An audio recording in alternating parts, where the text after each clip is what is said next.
If you want something out of life, if you want to change yourself, if you want to acquire something, if there's some goal that you want to reach, that is really not easy as some people will make us feel.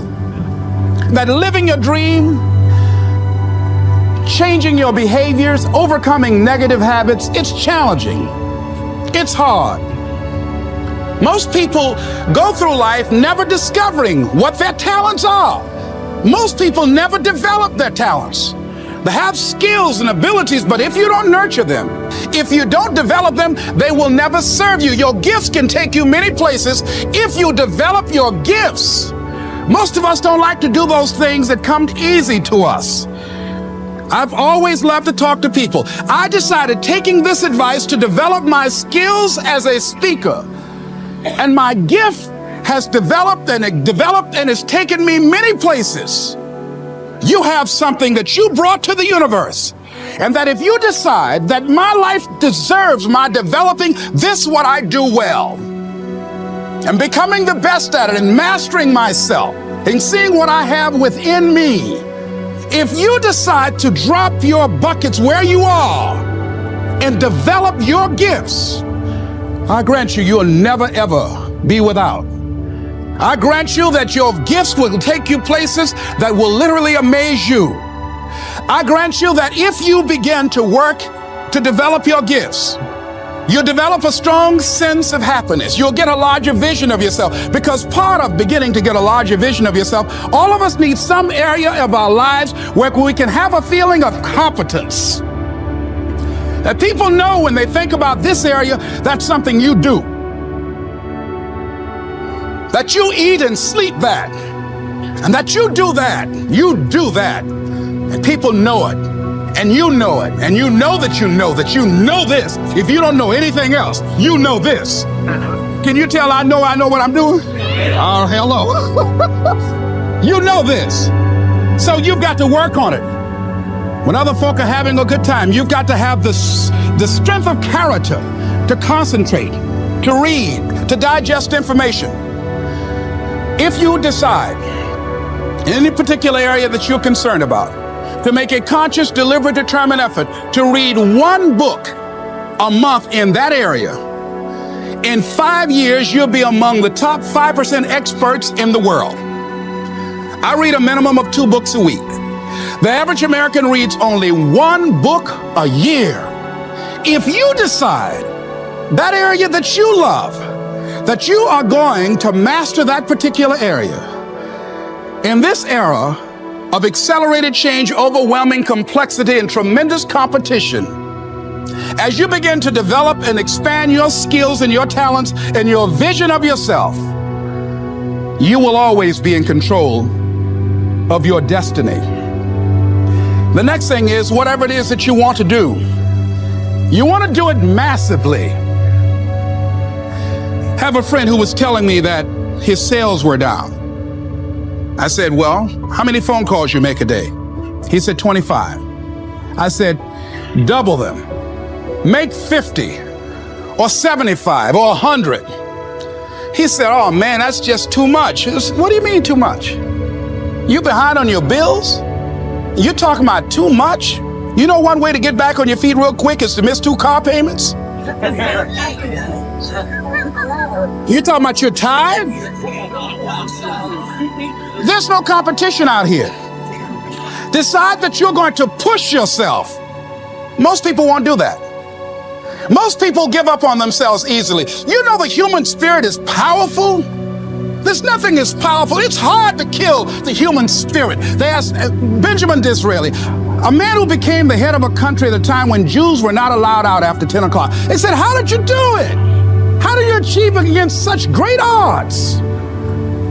He said, nothing can resist the will of a people that will stake even their existence on the extent of their purpose for good. That when you have a made-up mind, when you decide that you want to do something, I was reading something the other day, he said, the power to hold on in spite of everything, the power to endure, this is the winner's quality. The hunger, the ability to face defeat again and again without giving up. This is a winner's quality. You have that quality within you. When you're hungry, you don't care about the facts. You don't care about the odds. Doug Williams played for the Washington Redskins, quarterback. John Elway of the Denver Broncos in the Super Bowl. Everybody was talking about Elway. After the Super Bowl, when Doug Williams made a historic passing game, they asked him, said, how were you able, in spite of all of that negative publicity saying that you couldn't win, how did you do it? He said, I ignored my critics. I just didn't pay any attention to them. I ignored myself because they kept on saying it so much. There were times I doubted whether or not I can do what I needed to do. There's a Doug Williams in everybody here. There's greatness in you. And you've got to learn how to tune out the critics outside and the critic inside. And since I'm going to do this, I'm going to harness my will. And I'm not going to let anything stop me. I deserve this. I'm going to do it until. And this friend, I told him, said, start increasing your calls. I said, I make 100 calls a day. I got a callus in my ear. My ear kind of dark. You can't see it, but it's there.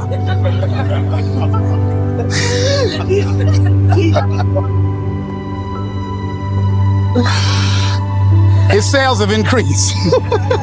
He's working harder now. The other thing is that if you want something, you have got to be relentless. You've got to learn how to become resourceful. You've got to learn how to become creative. When crises strike in your life, and in the Chinese language, crises mean danger, but it also means opportunity. And this is an opportunity for you to grow. And you've got to be so relentless, regardless of what comes down the pipe, that you're always looking for a way to get over, always looking for a way that you can break through, always looking for a way that you can win, always looking for a way that you can strike a telling blow. And pretty soon, I think there's some people watching us in the universe that say, wait, let's call a meeting over here. You know that guy Mustafa? Look at him down there. He won't stop. Just that fool don't know he can't get over. Look here. Why don't we do this? Let him go and let's mess with somebody else. Just let him go on through.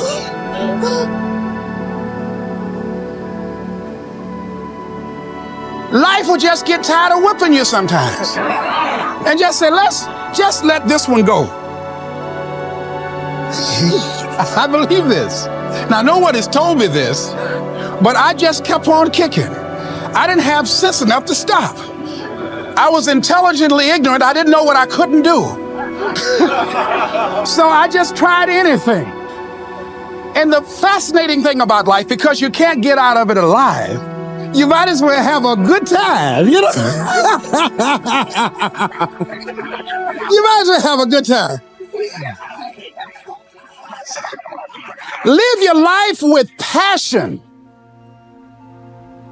with some drive. I was giving a seminar the other day, and I mentioned that I was going to do some training in August with some young teenagers and take about 100 away to a 2 or 3 day camp and wipe them out. Been working on this. So after the speech, one of the parents walked up to me and said, Mr. Brown, I'd like for you to do something for my son. He's not motivated.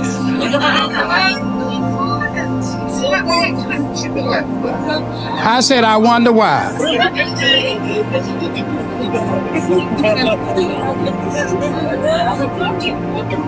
I wonder what's wrong with him. He had no fire whatsoever. See, what you do speaks so loudly, folk can't hear what you're saying. And so if you don't have any fire, you know, you've got to watch the people, the relationships that you develop. Have people of kindred mindsets. If you're around folk who are dead and negative all the time, they will affect you. You want people that are around you that have smiles on their faces, looking good. I was telling a group last week, Abraham Lincoln refused to hire a guy because of his face. They said, but the guy can't help it. He said, anybody over 30 is responsible for their face. If you have some depressing face looking at you every day, it affects your blood pressure. Keep these dead faces away from you. It's contagious. This is serious.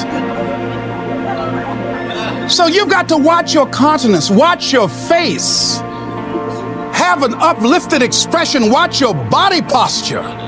All of these things affect you psychically.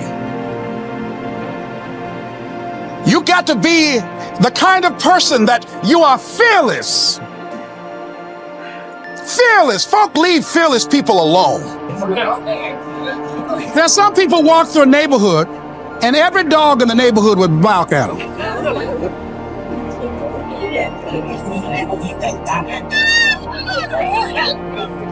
But there's some people come through and ain't nobody gonna mess with this.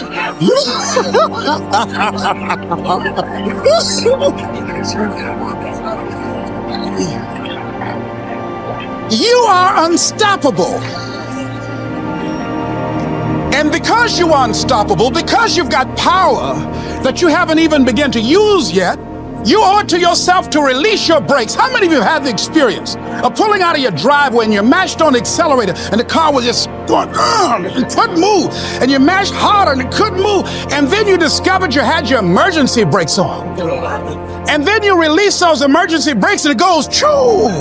Have you ever had that experience before? Most of us go through life with our brakes on, holding back, not giving all that we have, not sharing all of ourselves. Most of us go to our graves still holding on rather than releasing it. What are some of those things that keep us from releasing it? Because of past experiences, past defeats, past pain. We look back, well, it didn't work out then. It probably won't work out now. Many people get confused their performances with who they are. I was reading Pat Riley, the coach of the Los Angeles Lakers.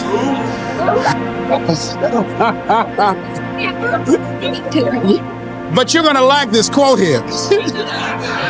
After the Trailblazers had blown them out of the water, and I'm sure he said this last night, they asked him, how do you feel? He said, tonight we were exposed for what we are right now.